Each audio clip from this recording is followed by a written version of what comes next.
ভারত বাংলাদেশ সীমান্তবর্তী মুর্শিদাবাদের সক্রিয় জাল আধার কার্ড চক্রের বিরুদ্ধে বড়সড় সাফল্য পেল মুর্শিদাবাদ পুলিশ জেলা। সপ্তাহখানেক আগে রানীনগর থানার পুলিশ আবু সুফিয়ান, রফিকুল ইসলাম এবং জালালউদ্দিন শেখকে গ্রেপ্তার করেছিল। তাদেরকে পুলিশ হেফাজতে নিয়ে জিজ্ঞাসাবাদের পরে আরও দুজনের নাম পেয়ে তাদের ওপরে তদন্ত করে জলঙ্গির ভাদুরিয়া পাড়া থেকে গফফর আলী এবং রানীনগরের শেখপাড়া থেকে সাবির আহমেদকে পুলিশ গ্রেপ্তার করেছে।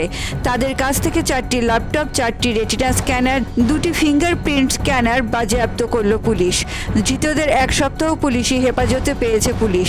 তারা কি সত্যি বাংলাদেশের বাসিন্দাদের ভুয়ো আধার কার্ড দিত নাকি পাসপোর্টের ব্যবস্থা করত তা তদন্ত করছে পুলিশ।